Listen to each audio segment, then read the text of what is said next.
Friday's flood of new information about Super Mario Party Jamboree was exhilarating, and I love sharing it with you all in real time. With so much to unpack, I took the time to dive deep into every detail and check out a bunch of other people's reactions as well. After a thorough analysis, I'm feeling positive about 95% of what we've seen so far, although there are still a few small concerns in that remaining 5%, which may end up being nothing. There was honestly so much to get excited about, from Pauline being confirmed as a new playable character, to a really in-depth look at each board, getting to see the gameplay mechanics, a ton of new items, extra modes, the hub world, the UI, learning about the multiplayer, and getting to see a mix of both new and returning minigames, plus more. Everything we've seen so far is shaping up beautifully, and it's super clear that the developers have put a lot of thought into making this game. It's a real standout. Given the sheer volume of information, I want to make sure each aspect gets the attention it deserves. That's why I'll be breaking it down into separate videos. In this video, I'll be covering the characters, the hub world, the modes, the multiplayer, and of course the gameplay mechanics, including elements like the allies, the economy, the overall pace of the game, and more. Future videos will certainly focus more specifically on the minigames and the boards, so make sure to stay tuned for those and subscribe. Speaking of subscribing, before we do get started, just be aware that I am giving away a copy of Super Mario Party Jamboree when the game launches. As long as you're subscribed, you'll be in the running for it. Alright, let's kick things off with plenty of character details, starting with the most exciting reveal being the addition of Pauline as a newcomer to the Mario Party series. Her introduction was surprisingly low-key, with just screenshots and gameplay footage that just casually showed her off around familiar faces like Mario and Donkey Kong. Pauline's official announcement as a playable character though, then came from Nintendo's Twitter account with a dedicated trailer. The trailer really showcased how seamlessly she fits into the game. We get to see her in action on the board, competing in minigames, and even get to hear her voice clips and see her animations. Everything about her character looks incredibly polished. The PAX West footage in particular, where she was one of 4 playable characters in the minigames, really highlights this as well. On the topic of characters, Pauline's announcement has sparked some debate about whether we've not seen the full roster now. The official eShop page does mention 22 playable characters, and there are even screenshots circulating online that appear to show all 22 on the character select screen. This could mean that these are the only characters we'll get, or there may still be some secret characters waiting to be unlocked. Kamek, Lakitu, Boom Boom, and Pom Pom have all now been confirmed to appear as NPCs with some seriously vital roles in this game. We'll talk more specifically about all their roles a little bit later on. The only character that I've noticed who doesn't seem to have a significant role and isn't confirmed from the hub world is Drybones. Drybones specifically appear when King Bowser's Keep hasn't been constructed yet, but they do disappear once Bowser takes his place at the very top. This could be a hint, but I'll leave that to your imagination. In Super Mario Party, some NPCs in the game world ended up being unlockable characters, so it is possible we could get more beyond the 22 that we've seen, but for now, it may just be those 22. And honestly, I'm really satisfied with them. I do believe that there will be unlockable characters though. Not necessarily more characters that we haven't seen, but in particular, Pauline and Ninji. This assumption comes from the footage that appears to be from the early stages of the game, before the construction of King Bowser's Keep, Western Land, and Mario's Rainbow Castle, which I will cover in more detail in the next segment. In this footage, we get a really nice overview of all the characters on the Star Island, with the board island in the background. The roster is missing Pauline and Ninji though. It could be that they've deliberately left them out just to keep them as a surprise, or they could just simply be unlockable characters in the game. If that is the case, the character select screen would change as you progress, much like we saw with Super Mario Party. But regardless, this is extremely exciting. Just this entire board layer is really suspicious. At different stages, there's different NPCs occupying different spots. For example, we can see a Thwomp here, we can see peepers inside of the cave, and even Spike just casually fishing. Maybe I'm overanalyzing, but it's still interesting regardless. Moving on, we also got a much clearer view of the Island Hub Resort and even have a world map that goes along with it. Straight up, this location is absolutely stunning. While there wasn't any groundbreaking new information, we did get to see the entire Island Hub Resort in all its glory, and we even learned a lot about unlockables in this game as well. There's only a few things we don't know much about from the hub world now, but thankfully, information on the website on the multiplayer segment does help with identifying what we don't know a bit better now, which we definitely will circle back to in a minute. But let's start with what we have learned for sure. We know officially that Mario's Rainbow Castle, Western Land, and King Bowser's Keep will be unlockable boards, just as we predicted in our initial trailer analysis. When the game begins, we can see Shy Guys really hard at work constructing Western Land, Drybones constructing King Bowser's Keep, and Mario's Rainbow Castle just looking nothing like its former glory. This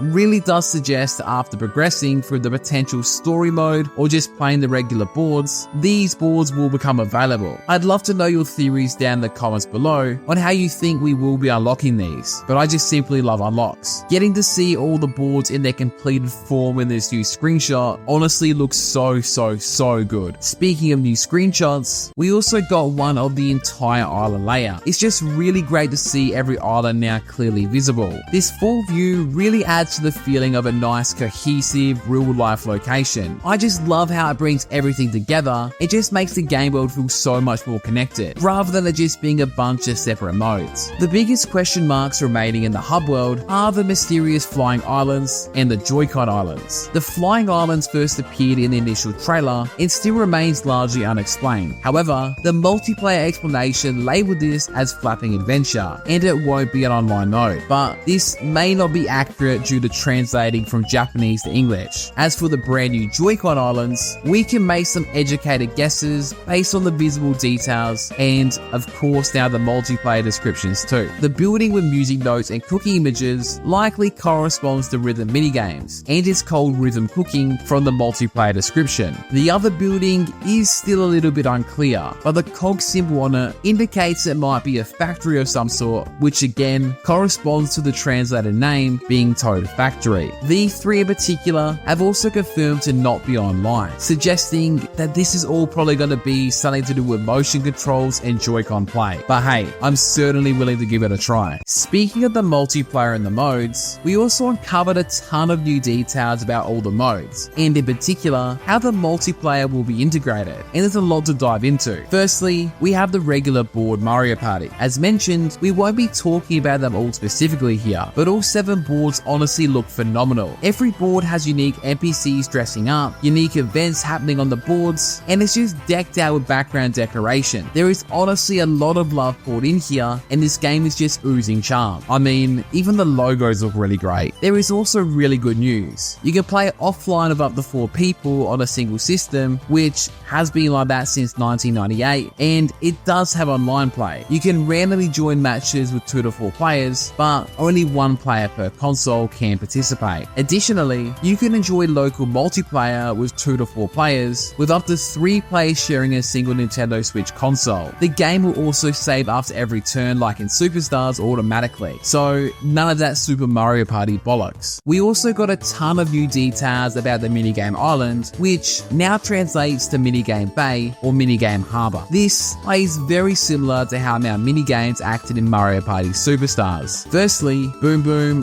Pom Pom, Lakitu, Toad, and Koopa will all be hosts in their respective modes. So there are 5 different ways you can play. Firstly, you have the daily trial mode, where you play 3 minigames daily on rotation. It's essentially a daily login bonus. This one is hosted by Lakitu and has you on speedboats. Then there's Tag Match, which is 2v2 and is hosted by Boom Boom. It has you traveling on a little tube attached to Boom Boom's boat, which is pretty charming. Then we also have the Try Hard Survival minigame mode, in which you have to beat a random group of 3 players. It's hosted by Pom Pom and has you parasailing off the back of a boat. Next is the Challenge minigame battle, which I'm assuming is like an ally minigame battle. It looks like you're playing multiple 4-player minigames back to back, and you keep a running tally of how many points that you do in each minigame. It's hosted by Koopa Koopa, and it has you in a submarine underwater. That is dope. Finally, there of course is free play mode, and this one is hosted by Toad just on the Minigame Harbor. It simply allows you to pick what minigame you want to play. Then you just choose it and you play it. This screenshot here also shows all 112 minigames we can also select from, with just a few being hidden. The minigames do offer some variation in how they are played online. You can engage in online matches with random players for survival, daily trials, and the minigame challenge, although most modes allow only one person per console. However, with the tag match mode, you can play with up to 2 people per console. When playing online with friends, you can participate in free play, daily trials, and the minigame challenge with up to 3 players per console, which is really cool. This isn't the only multiplayer that we're going to be doing this time around, so let's get into the other modes. The Koopathalon is one mode we learned a lot more about. We now know that it officially sits around the Bowser Island location on the hub world. There's a really good video clip from the website which essentially shows how you're competing against 19 other players just trying to get more coins. Each coin is officially worth 1 space on the map, so the more coins that you get, the more spaces that you will traverse. It really reminds me of Star Rush from Mario Party Star Rush. There are 5 laps that you'll need to complete, and you guessed it, whoever finishes first is the clear winner. There are also 2 specific types of minigames as well. You of course have the coin minigames, and then you have the survival Bowser type minigames. Depending on how you place in those Bowser minigames, that will essentially dictate how many spaces you can move forward. For example, we see in this minigame, the top 5 move 40 spaces, 6th to 10th you move 30 spaces, 11th to 15th is 25 spaces, and 16th to 20th is 10 spaces. The only weird thing about this mode is I haven't seen Bowser being selectable yet, which is pretty interesting. This mode in particular is going to be a lot of fun. We also got to see plenty more minigames from this mode too, which I will cover in the next video. The multiplayer here is also extremely exciting.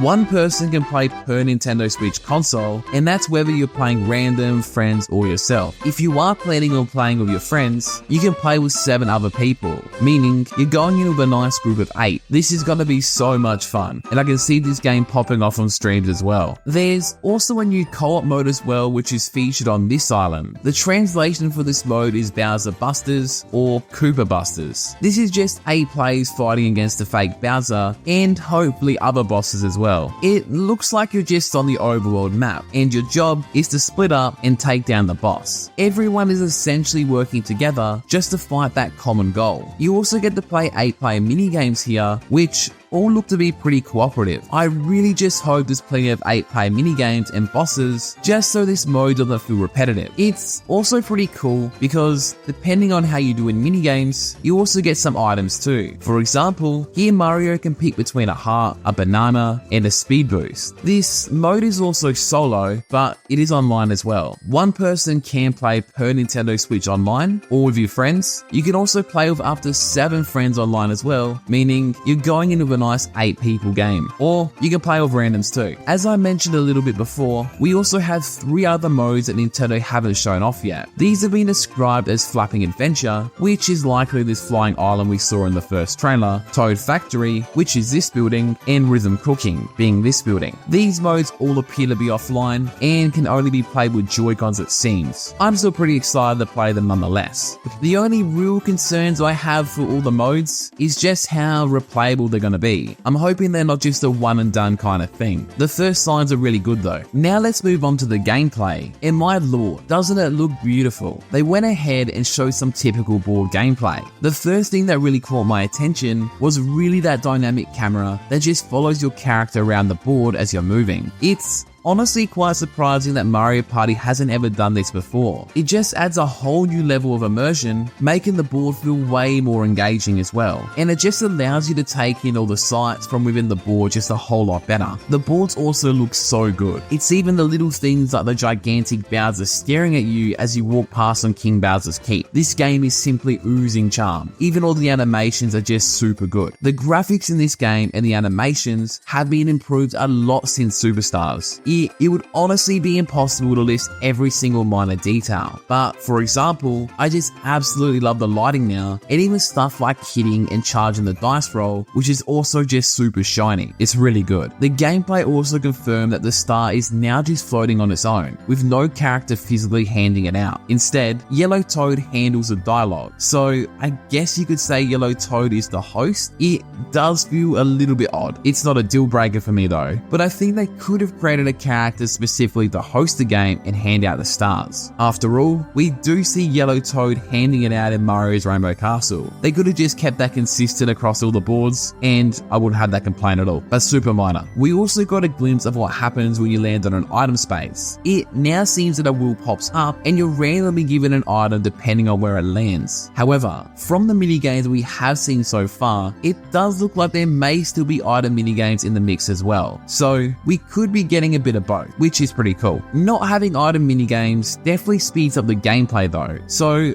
I'm curious to see how it all balances out. While we're on the topic of minigames, we also got a nice look at what the minigame results screen looks like, which is essentially just a bar chart showing everyone's placement, with the highest being who's in first and the lowest who's in last. It's a nice change, and I really like the blurred background of the board as well. They also gave us a look at what the endgame ceremony looks like. It showcases the stars and the standings as the game progresses, with the board in the background of course. It does seem in this example they have skipped over the bonus star selection, but I would certainly think they're going to be handing them out regardless. I do like how the camera zooms in on Mario just before he wins. I thought that was pretty cool. I do miss the suspense from the older Mario Party games, not knowing who's gonna win, but it's not really a big deal. It does look like 2 bonus stars were awarded in this instance though upon further investigation later on post-recording, and these could suggest a couple things. There might be a classic bonus star system, or perhaps the number of bonus stars does depend on the number of turns you select. This was only a 10-turn game, so maybe 20 turns gives you 3 stars, or maybe they've just settled on 2 bonus stars. Speaking of number of turns, in some of the videos and screenshots we've seen a maximum of 25 so far. If I were to assume, I would probably say the maximum is going to be 30 again, but we can certainly hope for 50. The biggest highlight of the gameplay reveal though was definitely the return of the ally mechanic, though with a twist. It's now called Jamboree Friends, based on translations anyway, but the concept is very similar to allies from previous games. I do like the way it works. You may encounter a character when playing, and when you do, it triggers a 5-player minigame where every single player has to compete to win the ally. What's really interesting here is that everyone has a shot at winning the partner, not just the person who encountered it, which I really like. If you are the one who runs into the ally though, you do get a bonus in the minigame, just giving you a slight edge to win it. However, it's certainly not a sure thing, and you have to earn it. For example, in the Leaf Leap minigame, Toad received a +3 on the leaves he jumped on, just giving him a slight advantage. The minigame battles for the allies are also pretty epic. I absolutely love how they revamped the classic minigames we saw in Superstars. Not only do they look different, but they also play differently as well, and I just like how it's now 5-player minigames. It's pretty dope. One of the coolest aspects of winning the ally though is the insane advantage that you get. It literally doubles everything that happens to you in the game. For example, you can buy 2 stars at once, earn double the coins from spaces, and even purchase 2 items at a time from the item shop. This gives you a super powerful advantage over your opponents, but the negatives are also doubled. So if you land on a hex maybe, or a negative space, it's assumed that you're going to receive double the consequence. I really do hope the ally mechanic is a time mechanic, or there's just multiple opportunities to get one for other people. It could be stupidly overpowered. So I am slightly concerned, but I am hopeful.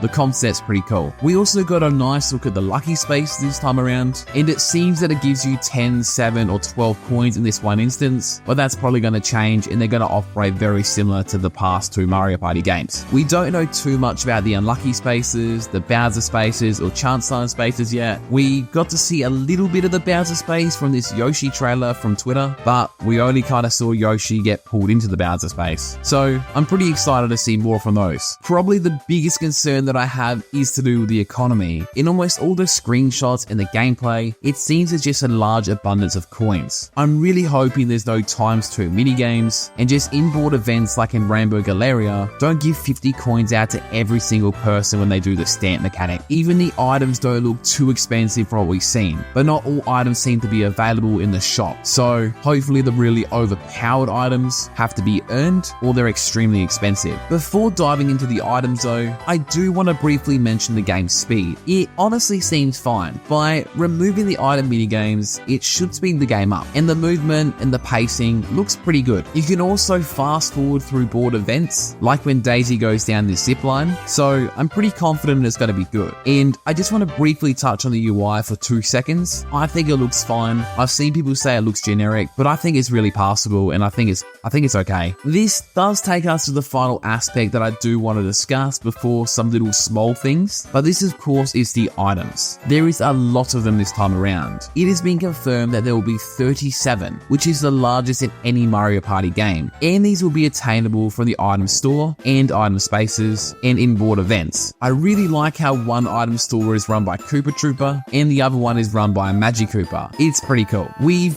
also seen quite a few items so far, and I'll list them all individually. Firstly, the hex items from Mario Party DS are back. So far, we spotted a 10 coin hex, a star hex, and half coin hexes, and it seems that you can place them on any space, but that's not fully confirmed yet. Returning items include the double dice, the curse dice, the triple dice, the mushroom, chomp coal, dueling glove, golden pipe, custom dice, boo bell, warp block, skeleton key, item bag, triple curse dice, and the hidden block. There are also new items as well, such as the green warp pipe, which warps you to a random space, a shop warp that sends you to a random shop, golden double and triple dice that just gives you coins equal as you roll, and some mystery items from Bowser Jr., including a mirror and a mushroom ticket, but I have no idea what they are. There's also now board specific items, and we've seen every single one bar one. On Mega Wiggler's Tree Party, we have the Wiggler Bell, which changes the Wiggler's position. On Goomba's Lagoon, we have the Conch Shell, which changes the tide. On King Bowser's Keep, we have the Lever, which just changes the way the conveyor belts are on the board. On Roll and Raceway, we have the Turbo Dice, which allows you to roll up to 4 dices, and even skip in-board events. There is a 200 times item in Rainbow Galeria, which is also insane, and on Mario's Rainbow Castle, Daisy has this type of bell, which probably changes Toad to Bowser, as that's the main board's mechanic. We just don't know what the exclusive item is on Western Land, and no, it's not the skeleton key. It probably has something to do with that train, but if you do know, be sure to let me know down in the comments. Before I do end this rather long video, my friend Zach Pack and Toon Triss also got to play Jamboree at PAX West, and there were a few details that I want to bring up from their gameplay, not involving the minigames themselves. But firstly, achievements are back, and we also got to see some rewards we get as well. It's just like aesthetic things and party points, and even in the description, it mentions there are some new things in the Mario Party card shop. I imagine it works pretty familiar to Superstars.